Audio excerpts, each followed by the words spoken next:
Hello, welcome back my YouTube channel. അപ്പോൾ ഞാൻ എന്താ വെച്ചിട്ടുണ്ടെങ്കിൽ ബാംഗ്ലൂർ പോകാനുള്ള ഒരു ഒരുക്കപ്പാച്ചലിൽ നിൽക്കുകയാണ്.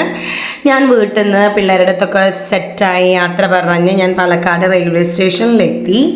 ദെൻ വെയിറ്റിംഗ് ആണ്. ഞാനൊരു ഡയറി മിൽക്കും ഒരു കുപ്പി വെള്ളവും മേടിച്ച് കയറിയതാണ്.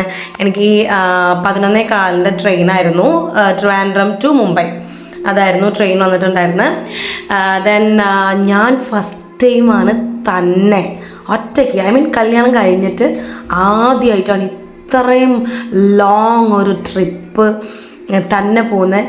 നമ്മൾ ഒരിക്കലും, പ്രത്യേകിച്ച് പെൺപിള്ളേരുടെ അടുത്താണ് പറയുന്നത്, മീൻസ് ആൺകുട്ടികൾക്ക് എപ്പോഴും പോകാനായിട്ടുള്ള ഒരുപാട് ഓപ്ഷൻസ് ഉണ്ടാവും. ഇതിപ്പോൾ എനിക്ക് കുറച്ചുകൂടി സപ്പോർട്ടിങ് സിസ്റ്റം എൻ്റെ ബാക്കിലുള്ളത് കൊണ്ടാണ് ആക്ച്വലി എന്താ പറയുക, എനിക്ക് ഇങ്ങനത്തെ ഒരു ട്രിപ്പ് കിട്ടിയത്. ഇനിയും ബാംഗ്ലൂർ പോക്ക് ഒരുപാട് ഉണ്ടാവും. ബട്ട് ഫസ്റ്റ് ടൈം ബാംഗ്ലൂർ ആദ്യമായിട്ട് പോയപ്പോൾ എന്താ പറയുക, നല്ല എക്സ്പീരിയൻസ് ആയിരുന്നു. ദെൻ പിന്നെ കുറച്ച് നേരം കഴിഞ്ഞപ്പോൾ ഞാനൊരു ബ്രൂ കോഫി മേടിച്ചു. പിന്നെ കോയമ്പത്തൂർ എത്താറായപ്പോൾ നല്ലൊരു കിടുക്കാച്ചൊരു മല കണ്ടു ഞാൻ. ആക്ച്വലി നമ്മുടെ നെഞ്ചിൻ്റെ ഉള്ളിൽ ഇപ്പം കിടന്ന് പൊട്ടുന്ന ഇങ്ങനത്തെ ഒരു മലകളൊന്നും അത്രയും അങ്ങോട്ട് വികാരഭരിതമായിട്ട് തോന്നില്ലെങ്കിലും കാണുമ്പോൾ ഒരു കുളിരൊക്കെ ഉണ്ടായിരുന്നത് കണ്ടപ്പോൾ. ദെൻ പിന്നെ ഞാൻ നേരത്തെ മേടിച്ച ഡയറി മിൽക്ക് സിൽക്ക് ബബ്ലി അത് മേടിച്ച് കഴിച്ചു. ദെൻ പിന്നെ എനിക്കൊരു ചിക്കൻ ബിരിയാണി കിട്ടി. ദെൻ അവിടെ നിന്ന് കിട്ടിയ പാലക്കാട് നിന്ന് കിട്ടിയ കമ്പനിയാണ്, ഹിസ് നെയിം ഈസ് അഖിൽ. അവൻ പാലക്കാടുകാരനാണ്. എനിക്ക് ഒന്നാമത് വായ ഇങ്ങനെ അടച്ചിരിക്കാൻ ഭയങ്കര ബുദ്ധിമുട്ടാണ്. കുഞ്ഞനുജനാണ് കേട്ടോ. സോ ഇവിടെ തൊട്ട് അവിടെ വരെ ഞാൻ അവനെ കൊല വിളിച്ച് എനിക്കൊരുപാട് നല്ല കമ്പനി വന്നു. എനിക്ക് അവൻ പിസ്സ മേടിച്ച് തന്ന്. മീൻസ് ഇങ്ങനെ ഓൺലൈനിൽ ഓർഡറൊക്കെ ചെയ്യുമല്ലോ. ആക്ച്വലി എനിക്കത് അറിയില്ല. ദെൻ അതിന് മുമ്പ് വെച്ച് കണ്ടു ഞാൻ അതർ ആൻഡ് ശ്രുതി ചേച്ചി അതൊക്കെ എത്താറായപ്പോഴാണ്, ആക്ച്വലി ബാംഗ്ലൂരൊക്കെ എത്താറായപ്പോഴാണ് അവരെ മീറ്റ് ചെയ്തത് ഞാൻ. ദെൻ പിന്നെ ബാംഗ്ലൂർ എത്തി. കൃഷ്ണരാജപുരത്തായിരുന്നു എൻ്റെ സ്റ്റോപ്പ് വന്നിട്ടുണ്ടായിരുന്നത്. ദെൻ അവിടെ നിന്ന് ഡയറക്റ്റ് ഹെബ്ബാലിലേക്ക് ഒരു വണ്ടി പിടിച്ചു മീൻസ് ബസ് പിടിച്ചു. എങ്ങനെയാണെന്ന് അറിയണമല്ലോ ബാംഗ്ലൂർ. ദെൻ ഹെബ്ബാലിൽ നിന്ന് വീണ്ടും യലങ്ക, വീണ്ടും ഒരു ബസ് പിടിച്ച്. പിന്നെ അവിടെ നിന്ന് ഞാൻ നടന്ന് യലങ്ക എത്തി, നടന്ന് നീങ്ങുവാണ്. മീൻസ് ഓൾഡ് ടൗൺ ഉണ്ട്, ദെൻ ന്യൂ ടൗൺ ഉണ്ട്. എനിക്ക് ന്യൂ ടൗണിലേക്കാണ് പോകേണ്ടത്. സോ ഞാൻ അവിടെ നിന്ന് നടന്ന് ദെൻ ഇൻസ്റ്റിറ്റ്യൂട്ടിലേക്ക് എത്തി. സോ നാളെയാണ് പ്രോഗ്രാം വന്നിട്ട്. അപ്പോൾ എന്താ വെച്ചിട്ടുണ്ടെങ്കിൽ ഞാൻ അവിടെ എല്ലാവരും ഒരുക്കപ്പാച്ചുകളൊക്കെ ആയിരുന്നു. എല്ലാം ഒരുക്കലും അതും ഇതും മീൻസ് അറേഞ്ച്മെൻറ്റ്സ് ഒക്കെ നടത്തിക്കൊണ്ടിരിക്കുകയായിരുന്നു. ദെൻ ഇതാണ് മാം രൂപ രവീന്ദ്രൻ. 36 ആകെ മുഷിഞ്ഞ് നിൽക്കുകയാണ് കേട്ടോ, പണിയിലായിരുന്നു. ദെൻ അർച്ചന കണ്ടില്ലേ, ദെൻ അർച്ചനയുടെ PG ഞാൻ താമസിക്കുന്നുണ്ടായിരുന്നത്. വൃത്തികെട്ട ഫുഡായിരുന്നു. ഞാൻ സമ്മതിച്ചേനു. ദെൻ അവളെനിക്ക് വൈകുന്നേരമായപ്പോൾ ഒരു കേക്ക് പുഡിങ് ഐസ്ക്രീം മേടിച്ചു തന്നു. ഹെർ നെയിം ഇസ് തനു. അവളുടെ റൂംമേറ്റാണ് അർച്ചനയുടെ. ദെൻ പിറ്റേ ദിവസം മോർണിംഗ് ഞാനിങ്ങനെ ഒരുങ്ങി കെട്ടി ചമഞ്ഞ് ഇരിക്കുവാണ്. ഞാൻ എനിക്ക് സാരി ഉടുക്കണം എന്നുണ്ടായിരുന്നു. പക്ഷേ ഞാൻ തലവേദന എനിക്ക് സഹിക്കാൻ പറ്റാത്തതുകൊണ്ട് അതിനൊന്നും ഞാൻ മുതിർന്നില്ല. ദെൻ പൂജയായിരുന്നു ഫസ്റ്റ്. മീൻസ് പ്രോഗ്രാം സ്റ്റാർട്ട് ചെയ്യുന്നതിന് മുമ്പ് മാം വക പൂജയാണ്. നമ്മുടെ ഇവിടുത്തെ ഒരു എന്താ പറയുക അങ്ങനത്തെ ഒരു ടിപ്പിക്കൽ ടൈപ്പ് ഒരു ഹിന്ദു ടച്ചൊന്നും എനിക്ക് തോന്നിയില്ല. കാരണം എന്താ വെച്ചിട്ടുണ്ടെങ്കിൽ എനിക്ക് അവിടുത്തെ നല്ല മീൻസ് പൊട്ടയെന്നല്ല, നല്ലതാണ് തോന്നിയത്. ആക്ച്വലി എനിക്ക് പീരിയഡായിരുന്നു. എനിക്ക് 4th ഡേ ആയിരുന്നു പീരിയഡ്സിൻ്റെ. അപ്പോൾ ഞാൻ മാമിനോട് പറഞ്ഞു, മാം എനിക്ക് പൂജയ്ക്ക് ഇരിക്കാൻ പറ്റുമോ, മീൻസ് പൂജയ്ക്ക് ഇരിക്കാൻ മീൻസ് ഇങ്ങനെ പാടുമോ? അപ്പോൾ പറഞ്ഞു മീൻസ് നമ്മൾ ദേവിയാണ്. സോ ശിവനെ പൂജിക്കുമ്പോൾ ദേവിയുടെ ആവശ്യം അവിടെ അത്യാവശ്യമാണ്. അതും ഇതായിട്ട് യാതൊരു വക ബന്ധമില്ല. എനിക്ക് ഭയങ്കര അത്ഭുതം തോന്നി. നമ്മുടെ എന്താ പറയുക, 37 മലയാളിയാണ്. മീൻസ് ഇങ്ങനത്തെ ഒരു മെൻറ്റാലിറ്റി എന്താ പറയുക ഭയങ്കര നല്ലതായി തോന്നി. സാധാരണ നമ്മുടെ കേരളത്തിലൊക്കെ ആണെങ്കിൽ പെട്ടി മടക്കി വിട്ടോളാൻ പറയും. അങ്ങനത്തെ ഒരു ആൾക്കാരാണ് നമ്മുടെ കേരളത്തിലൊക്കെ. പക്ഷേ ഞാൻ മാമിനോട് പറഞ്ഞു, കാരണം പൂജയല്ലേ, നമുക്ക് പറിച്ചു വന്നൊരു കൾച്ചർ അനുസരിച്ച് നമ്മളത് ചെയ്യുന്നത് തെറ്റായി പോകുമെന്നുള്ളൊരു പേടിയുണ്ട്. ഞാൻ പറഞ്ഞിരുന്നു, മാം എനിക്കിന്ന് പീരിയഡ്സ് ആണ്, എനിക്കിത് അറ്റൻഡ് ചെയ്യാൻ പറ്റുമോ എന്നൊക്കെ ഞാൻ ചോദിച്ചിരുന്നു. അപ്പം മാം പറഞ്ഞു ഡോണ്ട് വെറി, എന്താ പറയുക, ഇരിക്കുക, നല്ല പോലെ മനസ്സൊരുക്കി പ്രാർത്ഥിക്കുക എന്നൊക്കെ പറഞ്ഞു 37. സോ എനിക്ക് ഭയങ്കര വല്ലാത്തൊരു തരം നല്ല എക്സ്പീരിയൻസ് ആയിരുന്നു അത്. കാരണം ഞാൻ ഇങ്ങനത്തെ ഒരു സിറ്റുവേഷൻ നമ്മുടെ കേരളത്തിൽ ഇങ്ങനത്തെ ഉണ്ടായിട്ടുണ്ടാവില്ല. ആക്ച്വലി ഒരമ്പലത്തിലും ഇങ്ങനെ മീൻസ് വിളക്ക് വെച്ച് പ്രാർത്ഥിക്കുന്ന ഒരു സിറ്റുവേഷനിലും, ഇപ്പോൾ ഈവൻ പീരിയഡ്സ് ആണെങ്കിലും ഇങ്ങനത്തെയുള്ള സിറ്റുവേഷൻസ്, ഈവൻ ഇറച്ചി മീൻ കഴിക്കുക, നോൺ വെജ് കൂടെ മീൻസ് അവർ അഡ്ജസ്റ്റബിൾ ആവില്ല ഒരിക്കലും. മീൻസ് അങ്ങനെ പറയാണ്ട് ചെയ്യുന്നവരുണ്ടാവും, മീൻസ് എനിക്കത് പറയാതിരിക്കാൻ തോന്നിയില്ല. പക്ഷേ എനിക്കത് ഭയങ്കര സന്തോഷം തോന്നി. മീൻസ് പീരിയഡ്സിനൊക്കെ ഭയങ്കര ബ്യൂട്ടിഫുൾ ആയിട്ടാണ് അവരുടെ മനസ്സിൽ കാണുന്നത്. എനിക്കത് ഭയങ്കര സന്തോഷം തോന്നി. എല്ലാവരും നമ്മുടെ കേരളത്തിലുള്ള ആൾക്കാരും എന്താ പറയുക, പീരിയഡ്സ് ഇത്ര ഭയങ്കര അശുദ്ധമായ രക്തം എന്നുള്ള ലെവലിൽ ഉച്ചരിക്കാതെ നല്ല രീതിക്ക് പറഞ്ഞിരുന്നെങ്കിൽ എത്ര നന്നായേന്ന് ഞാൻ ചിന്തിച്ചു. എത്ര ബ്യൂട്ടിഫുൾ ആയിട്ടുള്ള ആൾക്കാരാണെന്നറിയോ. നമ്മൾ വിചാരിക്കും ബാംഗ്ലൂരൊക്കെയാണ് ഭയങ്കര അലമ്പ് സിറ്റിയാണ്, നമ്മൾ എങ്ങനെ പോയിട്ട് അവിടെ സർവൈവ് ചെയ്യുന്നൊക്കെ വയ്ക്കും. പക്ഷേ ഒരിക്കലുമല്ല, എനിക്ക് നല്ല എക്സ്പീരിയൻസ് മാത്രമേ ഉണ്ടായിട്ടുള്ളൂ. മീൻസ് ഞാൻ ഒറ്റയ്ക്ക് പോയ ഒരാളുമാണ്. പക്ഷേ എനിക്ക് പറയുമ്പോൾ ഞാൻ ഒരു ടാക്സിയോ ഓട്ടോയോ അങ്ങനെ ഒന്നുമല്ല പോയത്, വിത്ത് ബസ്സാണ് ഞാൻ പോയത്. എന്നെ ഒരുപാട് പേര് ഹെൽപ്പ് ചെയ്തു. എന്താ വെച്ചിട്ടുണ്ടെങ്കിൽ ഞാൻ ചോദിച്ചു, മീൻസ് അവിടുത്തെ ലാംഗ്വേജ് ഭയങ്കര പ്രശ്നമാണ്, കന്നഡ ഗൊത്തില്ല. അപ്പോൾ ഞാൻ കുറച്ചൊക്കെ ഇംഗ്ലീഷും കുറച്ചൊക്കെ മലയാളം പിന്നെ തമിഴ് അത്യാവശ്യം അറിയാവുന്നുണ്ട്, അതൊക്കെ വെച്ച് തട്ടി ഞാൻ. ദെൻ മാം മലയാളിയാണ്, ദെൻ അർച്ചന മലയാളിയാണ്, പിന്നെ ശിവറാം സാർ മലയാളിയാണ്. കുറച്ച് പേരൊക്കെ മലയാളീസാണ് അവിടെ. പിന്നെ ബാക്കിയുള്ളവരതൊക്കെ നമുക്ക് എന്താ പറയുക, നമുക്ക് ബൈ ഇംഗ്ലീഷ് തന്നെ സംസാരിക്കാൻ പറ്റുള്ളൂ, അല്ലെങ്കിൽ കുറച്ച് ഇംഗ്ലീഷ് അത്രയും പിടുത്തമില്ലാത്തെങ്കിൽ നമുക്ക് തമിഴ് സംസാരിക്കാം, തമിഴ് അറിയുന്നവരുടെ അടുത്ത്. ദെൻ മാം ഒരുങ്ങി നല്ല സുന്ദരിയായിട്ട് വന്നു കേട്ടോ. ദെൻ ജിലേബി, മീൻസ് നെയ്യിൽ വറുത്ത് വെച്ച ജിലേബി, അങ്ങനത്തെ ഒരു ടൈപ്പ് ജിലേബി തന്നെ ആക്ച്വലി എനിക്ക് ഇഷ്ടപ്പെട്ടില്ല. കാരണം നമ്മൾ കഴിക്കാത്തൊരു തരം ജിലേബിയാണ്. ദെൻ അത്യാവശ്യം നല്ല രീതിക്ക് ഞാൻ പൊട്ടിയടിച്ചിട്ടുണ്ട്, സ്റ്റേജ് അപ്പിയറൻസ് ഉള്ളതാണല്ലോ. സോ അതുകൊണ്ട് വേറെ ഒന്നും ഇല്ലെങ്കിൽ ഞാൻ കുറേ പൊട്ടി കൂട്ടിയിട്ടിട്ടുണ്ട്. പിന്നെ അവിടുത്തെ ഒരു മൊത്തത്തിലുള്ളൊരു കോലാഹലമായിരുന്നു. ഭയങ്കര ഗ്രാൻഡ് പ്രോഗ്രാമായിരുന്നു കേട്ടോ. ഞാൻ ഇത്ര വലിയ പ്രോഗ്രാമാണെന്ന് ആക്ച്വലി ഞാൻ വിചാരിച്ചില്ല, ബട്ട് നന്നായിരുന്നു. പിന്നെ വീണ്ടും എന്താ പറയുക, നമ്മുടെ ക്ലാസിക്കൽ ഡാൻസിൻ്റെ ഒരു നമസ്കാര ശ്ലോകമൊക്കെ ഉണ്ട്, അതൊക്കെ സ്റ്റാർട്ട് ചെയ്ത് അങ്ങനെ കുറേ ഇങ്ങനെ മീൻസ് ഇങ്ങനെ എന്താ പറയുക, ഒരുപാട് ഭയങ്കര ഒരു പോസിറ്റീവ് എനർജിയാണ് അവിടെ.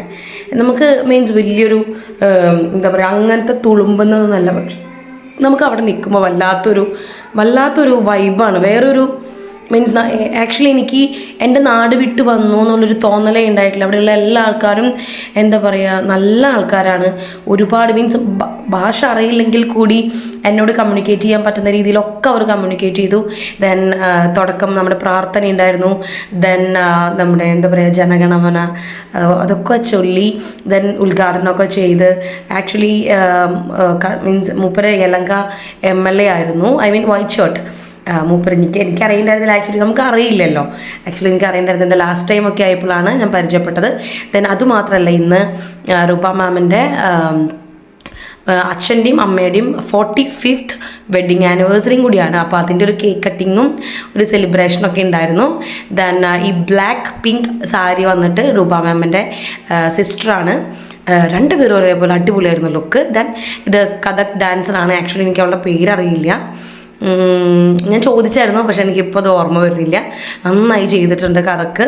എനിക്ക് കഥക്ക് ഇഷ്ടമാണ് ആക്ച്വലി, പക്ഷേ എൻ്റെ ബോഡി അത്രയും അങ്ങോട്ട് ഒരു സെറ്റ് ആവാത്തതുകൊണ്ട് ഞാനിപ്പോൾ അതിലേക്ക് ഞാൻ മുതിരുന്നില്ല എന്ന് വിചാരിച്ചിട്ടാണ്. പുകയെ നോക്കാം, നമ്മുടെ ശരീരം നമുക്ക് ഇഷ്ടമുള്ളത് നമുക്ക് പഠിക്കാമല്ലോ, അങ്ങനെയാണ്. ദെൻ ഷീസ് അർച്ചന ഭയങ്കര ബ്യൂട്ടിഫുൾ ആയിട്ടുള്ള പെർഫോമൻസ് ചെയ്തു.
ഡാൻസിൻ്റെ ഫുള്ളുണ്ട്, പക്ഷെ ഞാൻ ഇടുന്നില്ല. കാരണം എന്താ വെച്ചിട്ടുണ്ടെങ്കിൽ ഞാനും എൻ്റെ സ്വാതിയും കൂടിയിട്ട് ഞങ്ങളൊരു ഡാൻസ് പ്ലാൻ ചെയ്തിട്ടുണ്ട് കമ്മിങ് 20th ഓഗസ്റ്റ്.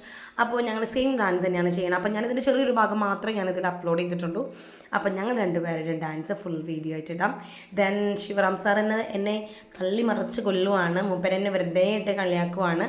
ദെൻ ഞങ്ങൾ കുറച്ച് നേരം ഇരുന്ന് ഇങ്ങനെ വർത്താനം പറഞ്ഞു. മൂപ്പര് മലയാളിയാണ് കേട്ടോ, ഇടുക്കിക്കാരാണ്. ഇവർ മൊത്തം ഇടുക്കിക്കാരാണ്. രൂപ മാം, അർച്ചന, ഇവരൊക്കെ ഇടുക്കിയാണ്. ദെൻ ഫുഡ് ആക്ച്വലി എനിക്ക് ഇഷ്ടപ്പെട്ടില്ല മീൻസ് ഞാൻ ഭയങ്കര ചോറ് അഡിക്റ്റ് ആയിട്ടുള്ള ഒരാളാണ്. എനിക്ക് വേറെ ഒന്നും ഇല്ലെങ്കിലും എനിക്ക് ചോറും എന്തെങ്കിലുമൊക്കെ വേണം. സോ എനിക്ക് അവിടുത്തെ ഫുഡ് എനിക്ക് ആക്ച്വലി ഇഷ്ടപ്പെട്ടില്ല.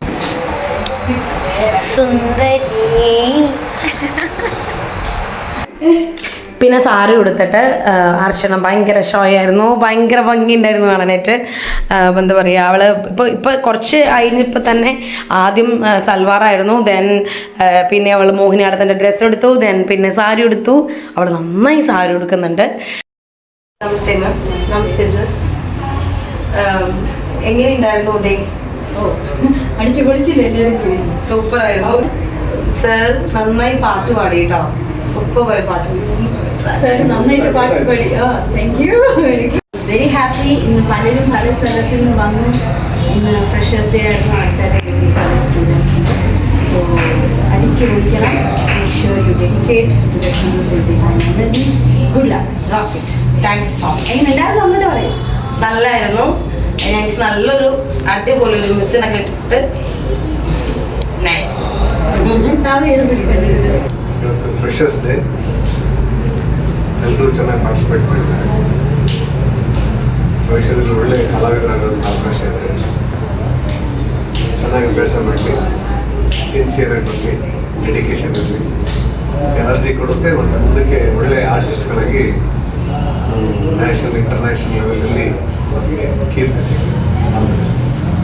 Thank you. ആക്ച്വലി ഇവരൊക്കെ നന്നായി കന്നഡ സംസാരിക്കുന്ന ആൾക്കാരാണ്. ഓഫ് കോഴ്സ് അവർ കർണാടക സ്റ്റേറ്റുള്ള ആൾക്കാരെ പിന്നെ നമ്മൾ പറഞ്ഞിട്ട് കാര്യമില്ല. പക്ഷേ എനിക്ക് മനസ്സിലാക്കാൻ നല്ല ബുദ്ധിമുട്ടുണ്ടായിരുന്നു. പിന്നെ ട്രാൻസ്ലേറ്റ് ചെയ്യാനായിട്ട് എനിക്ക് മാം ഉള്ളതുകൊണ്ട് അത്രയ്ക്ക് വലിയ തപ്പിത്തടച്ചിലൊന്നും ഉണ്ടായില്ല. പിന്നെ എനിക്ക് സംസാരിക്കാൻ കുറച്ചും കൂടിയും കൺവീനിയൻറ്റ് മാം തന്നെയായിരുന്നു. കാരണം മലയാളം സംസാരിച്ച് എനിക്ക് മനസ്സിലാക്കി തരുമായിരുന്നു.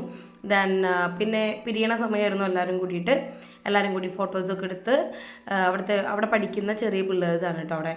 ദെൻ ഞാൻ സാറിൻ്റെ കൂടെ തന്നെ, സാറിൻ്റെ യശ്വന്ത്പൂരായിരുന്നു ബോർഡിങ് ഉണ്ടായിരുന്നത്. ദെൻ ഞാൻ അവിടെ ചെന്നപ്പോഴേക്കും ട്രെയിൻ എക്സാക്ട്ലി വന്നിട്ടുണ്ടായിരുന്നു. ഞാൻ പേടിച്ചു പോയി. ഞാൻ വിചാരിച്ചു ഞാൻ തപ്പി തടഞ്ഞു, എനിക്ക് ഭാഷ അറിയില്ല, ഒരു തേങ്ങ അറിയില്ല, ഞാൻ പെട്ടേക്കെന്ന് വെച്ചു. പക്ഷേ എനിക്ക് കുഴപ്പമുണ്ടായില്ല. ദെൻ എനിക്ക് അപ്പറായിരുന്നു കിട്ടിയിട്ടുണ്ടായിരുന്നു. എനിക്കതൊരു ഭയങ്കര അടിയായിപ്പോയി, കാരണം എനിക്ക് നല്ല ഹെഡ് ഏക്ക് ഉണ്ടായിരുന്നു. ദെൻ ഒരു എഗ് റൈസ് മേടിച്ച് ഞാൻ കഴിച്ചു. ദെൻ ഇത്രയുള്ള വീഡിയോ ആക്ച്വലി ഞാൻ കുറേയൊക്കെ കട്ട് ചെയ്ത് കളഞ്ഞിട്ടാണ്, അല്ലെങ്കിൽ ഒരുപാട് നീളാവുമെന്ന് വിചാരിച്ചിട്ടാണ് എടുത്തിട്ടുണ്ടായിരുന്നത്. ഇനി നെക്സ്റ്റ് ടൈം നമ്മളൊക്കെ കുറച്ചും കൂടി നല്ല രീതിക്ക് വീഡിയോസ് എടുക്കാൻ ശ്രമിക്കാം. കാരണം ഇതെല്ലാം ഞാൻ തന്നെ ചെയ്യുന്നതുകൊണ്ട് എനിക്കത് ഒപ്പിക്കാൻ പറ്റുന്നില്ല. സോ നെക്സ്റ്റ് വീഡിയോ കാണുന്നവരെ ടാറ്റാ.